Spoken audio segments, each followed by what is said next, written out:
Shri Venkateswara gold finance తాకట్టులో ఉన్న బంగారాన్ని విడిపించి కొనబడును. సంప్రదించండి 8499070070.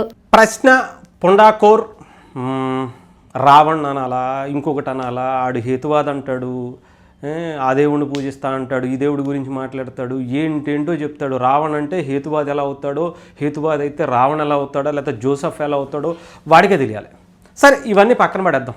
వాడికి బ్రతకడం చేత కావట్లా. ఎంతసేపు మతాల మధ్య కులాల మధ్య చిచ్చులు పెట్టడం తప్ప వాడికి బ్రతకటం చేతనవ్వటం లేదు. వాడు కుటుంబాన్ని పోషించుకోవడానికి మతాల మధ్య కులాల మధ్య కుట్రలు చేసి విభజించి దేశాన్ని నాశనం చేయటమే పనిగా పెట్టుకుని వాడు బ్రతుకుతున్నాడనేది మరొకసారి స్పష్టమైంది.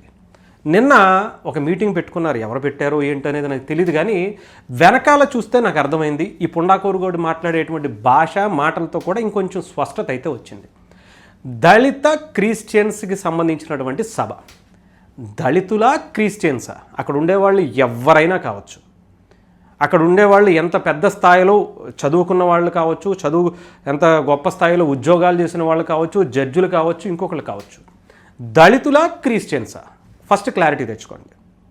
అక్కడ పవన్ కళ్యాణ్ తిడటానికి ఆ మీటింగ్ పెట్టారా? చంద్రబాబు నాయుడిని తిడటానికి ఆ మీటింగ్ పెట్టారా?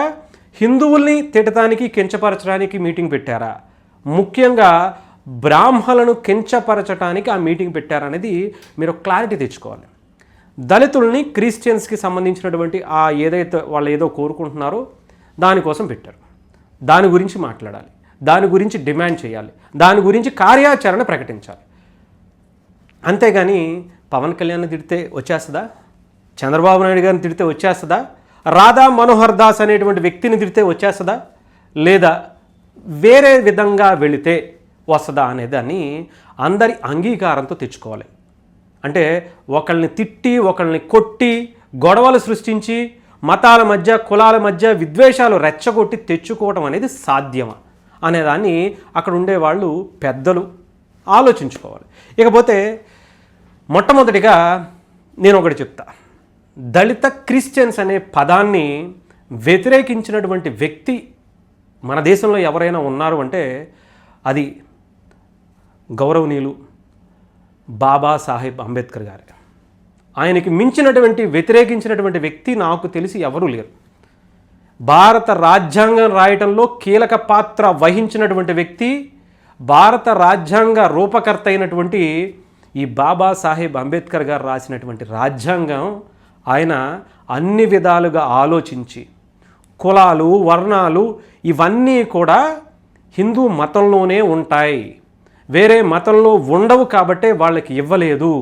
అది కూడా హిందువుల నుంచి సపరేట్ అయినటువంటి కొన్ని మతాలు అంటే సిక్కులు కావచ్చు, లేదంటే బౌద్ధులు కావచ్చు, వీళ్లకు కూడా అంటే హిందూ మతం నుంచి మతాలుగా వచ్చినటువంటివి కాబట్టి వీటికి కూడా వర్తిస్తుంది అని చెప్పి వాటి మూలాలు తెలుసుకుని చాలా చరిత్రను రీసెర్చ్ చేసి బాబాసాహెబ్ అంబేద్కర్ రాసినటువంటి రాజ్యాంగాన్ని తప్పు పట్టడమే అనేది నాకు అర్థమైంది. ఇక్కడ ఎవరైతే మీటింగ్ పెట్టారో వాళ్ళందరూ కూడా బాబాసాహెబ్ అంబేద్కర్ రాజ్యాంగాన్ని తుంగలో తొక్కుతూ ఆయనను అవమానిస్తూ ఆయన రాసినటువంటి రాజ్యాంగాన్ని కించపరుస్తూ ఆయన ఏదైతే ఆశలతో ఆశయాలతో అన్ని వర్గాలకు అన్నీ అందాలి అనేటువంటి ఒక అద్భుతమైనటువంటి రాజ్యాంగాన్ని అమలు పరచకుండా తుంగలో తొక్కేందుకే వీళ్ళ ప్లాన్, వీళ్ళ మీటింగ్ అని నాకు అర్థమవుతుంది. ఎందుకంటే దళితులు క్రిస్టియన్స్ కాలేరు, క్రిస్టియన్స్ దళితులు కాలేరు అనేది చాలా స్పష్టంగా భారత రాజ్యాంగంలో అంబేద్కర్ గారే ఆయన రాసి ఆయన పాటించి చూపించింది. అదే పద్ధతి ఉంటే ఆయన అప్పటికి కూడా క్రిస్టియన్స్ ఉన్నారు కదా భారతదేశంలో, వాళ్ళని అడిగిన తర్వాత దాంట్లో పొందుపరిచారు. కావాలంటే తెలియకపోతే ఒకసారి రీసెర్చ్ చేయండి.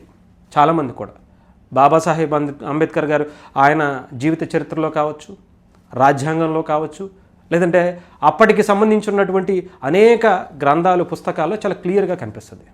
ఇక్కడ ఫస్ట్ మీరు తెచ్చుకోవాల్సింది ఏంటంటే ఈ మీటింగ్ పెట్టేటప్పుడు దళితుల క్రిస్టియన్సా అనే దాని మీద ఒక సర్టిఫికేషన్ తెచ్చుకోండి. ఒకటి క్రిస్టియన్స్ అని సర్టిఫికేట్ తెచ్చుకొని మీరు మాట్లాడండి. ఇక్కడ అనేక మంది దళితులు ఉన్నారు, దళితులంటే 100% వాళ్ళు హిందువులే.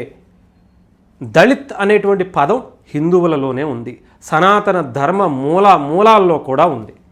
సో డెఫినెట్గా దళితులందరూ హిందువులే అనేది రాజ్యాంగం కూడా ఇచ్చినటువంటి హక్కుగా చూడాలి. చాలామంది దళితులకి ఈ క్రిస్టియన్స్ వల్ల, దళిత క్రిస్టియన్స్ అనేటువంటి అక్కడ ఎంతమంది అయితే కనిపించారో వాళ్ళ అంతమంది వల్ల వాళ్ళ ఆశలు, వాళ్ళ ఉద్యోగాలు, వాళ్ళ అవకాశాలు అన్నిటికీ గండి పడుతుంది. సో డెఫినెట్గా దీని మీద చర్యలు తీసుకోవాల్సినటువంటి అవకాశం ఉంది. ఎవడైతే మాట్లాడాడో పొండాకూరు ప్రశ్నగాడు కావచ్చు, వాడి గురించి మాట్లాడాల్సిన అవసరం లేదు. ఇలాంటి వ్యక్తులు కొంతమంది అక్కడ సమూహంగా చేరి మీరు ఫస్ట్ క్లారిటీ తెచ్చుకోండి. మీరు బాబాసాహెబ్ అక్కడ జై భీమ్ అనేటువంటి నినాదం చేసే హక్కు అక్కడ సోకాళ్ళు ఏ ఒక్కడికి లేదు. నేనైతే డైరెక్ట్ చెప్పదలుచుకున్నా, ఏ ఒక్కరికి కూడా అక్కడ దళిత క్రిస్టియన్ సభ అని చెప్పేది ఏదైతే పెట్టారో అక్కడ అంబేద్కర్ పేరు కానీ ఊసు కానీ ఎత్తి మాట్లాడేటువంటి హక్కును మీరు కోల్పోయారు అనేదాన్ని మీరు ముందు తెలుసుకోవాలి. అది ఆయనను అవమానించడమే, ఆయన రాసినటువంటి రాజ్యాంగాన్ని ధిక్కరించడమే అనేది స్పష్టంగా మీరు తెలుసుకున్న తర్వాత మాట్లాడండి. లేదా మీరు ముందు అప్లై చేయండి. క్రిస్టియన్ సర్టిఫికేట్కి అప్లై చేసి మేము తీసుకున్నాము, మేము క్రిస్టియన్స్మి అని చెప్పి మీరు కోర్టుకు వెళ్ళి మేమందరం క్రిస్టియన్సు, ఒకప్పుడు దళితులమి, మాకు దళితులుగానే అవకాశం కల్పించాలి అని మీ దేవుడి సాక్షిగా మీరు వెళ్ళి కోర్టుని ఆశ్రయించి హక్కుగా అడగండి. ఇస్తే అందరి ఏమంటారు ఆమోదోగ్యంతో మీరు తీసుకోవాల్సినటువంటి అవకాశం ఉంటుంది. వాళ్ళని వీళ్ళని బెదిరించి తిట్టి కొట్టి తీసుకుంటామంటే ఈ భారత రాజ్యాంగం, ముఖ్యంగా హిందువులు అంటే దళితులు కూడా, అసలు సిసలైనటువంటి దళితులు ఎవరైతే ఉన్నారో వాళ్ళు యాక్సెప్ట్ చేయరు. రేపు ఎప్పుడో వాళ్ళు కూడా కౌంటర్ మీటింగులు పెడతారనేది కూడా తెలుస్తూ ఉంది. మాకు అన్యాయం జరుగుతుందని వాళ్ళు కూడా గొంతెత్తి బయటకు వచ్చేటువంటి అవకాశాలు కూడా కనిపిస్తున్నాయి. సో మీకు ఇస్తే వాళ్ళు ఇబ్బంది పడతారు, వాళ్ళకి ఇస్తే మీకు ఇబ్బంది పడతారు. మిమ్మల్ని ఇద్దరినీ కూడా ఎవరు కోర్టులు కావచ్చు, చట్టాలు కావచ్చు యాక్సెప్ట్ చేసేటువంటి పరిస్థితి ఉండదు. సో ఎవరిని యాక్సెప్ట్ చేస్తాయి అనేది మీరు ప్రత్యేకంగా చూసుకుంటే చాలా క్లియర్గా అర్థమైపోద్ది. సో ఇక్కడ భారత రాజ్యాంగాన్ని మార్చేటువంటి హక్కు మీకైతే లేదు. డెఫినెట్గా దాని మీద మీరు మరొకసారి ఇలా ఇష్టానుసారం మీటింగులు పెట్టి తొక్క తీసేస్తాం, తోలు తీసేస్తాం. పుండాకూరు ప్రశ్నగాడికి ఒక మాట మాట్లాడదలుచుకున్నాం. పవన్ కళ్యాణ్ గారి దగ్గర నుంచే నేర్చుకున్నా, ఆయన తాట తీస్తా, తొక్క తీస్తా, వాడు వీడు చెప్పు తీసుకుని కొడతా అని చెప్పి మాట్లాడినటువంటి భాషనే నువ్వు ఎంత అవమానకరంగా ఫీల్ అయిపోయి, వాడు వీడు అంటేనే నువ్వు గుడ్డలు చించేసుకుని మాట్లాడేస్తుంటే, మరి అదే భాష పవన్ కళ్యాణ్ గారి దగ్గర నుంచి నేర్చుకున్నానని చెప్తుంటే మరి వైఎస్ఆర్సీపీ నుంచి ఎందుకు నేర్చుకోలేదు మిస్టర్ పుండాకూర్ ప్రశ్న అని చాలామంది అడుగుతున్నారు. ఎల్ కొడక, ఆ కొడక, ఈ కొడక, మీ ఇంట్లో వాళ్ళని అది చేస్తాం ఇది చేస్తాం అని చెప్పి పవన్ కళ్యాణ్ గారిని, ఆయన ఫ్యామిలీని, లేదంటే అనేక మంది, రోజా గారి నుంచి మొదలు పెడితే గుడివాడ అమర్నాథ్, లేదా నంబడి రాంబాబు, పెర్ని నాని, కొడాలి నాని, జోగి రమేష్, బోరుగడ్డ అనిల్, పోసాని కృష్ణమురళి, అసలు ఒకళ్ళని చెప్పలేం, సాక్షాత్తు జగన్మోహన్ రెడ్డి గారితో సహా అందరూ కూడా అదే భాష కదా. అలాంటి భాష మాట్లాడినటువంటి వాళ్ళ దగ్గర నుంచి ఏం నేర్చుకోవా? ఎంత తొత్తుగా నువ్వు హేతువాది అని చెప్పుకుంటూ, నేను ఏ పార్టీకి సంబంధం లేదని చెప్పుకుంటూ, అంటే ముసుగేసుకుని బ్రతుకుతున్నానని చెప్పి నువ్వు అనుకుంటున్నావు. అదే ఏదో అంటారు కదా, పిల్లి పాలు తాగుతుంటే ఎవడో చూడలేదు అనుకుంటుందంట. అలాంటి బతుకైపోయింది ఇది. ఈ ఎవరో ఏంటో, వీడి వెనకాల ఎవడున్నాడో ఏంటో ఇప్పటికే ప్రజలందరికీ క్లారిటీ వచ్చేసింది. ఒక వెకిలి నవ్వుతాం తప్ప సరైన కౌంటర్ కూడా ఇవ్వలేడు, సరైన ఆన్సర్ కూడా చెప్పలేడు. వీడి బతుక్కి గట్టిగా మాట్లాడితే అని వెనకాల మ్యూజిక్లు పెట్టేసి లేపేసుకుంటాడు.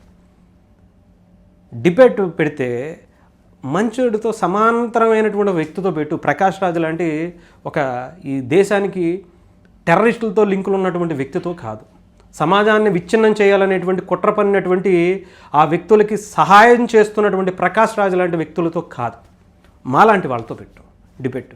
అప్పుడు బాగుంటుంది. నీ సత్తా ఏంటో ప్రజలకి, ముఖ్యంగా నీకు కూడా తెలుస్తుంది.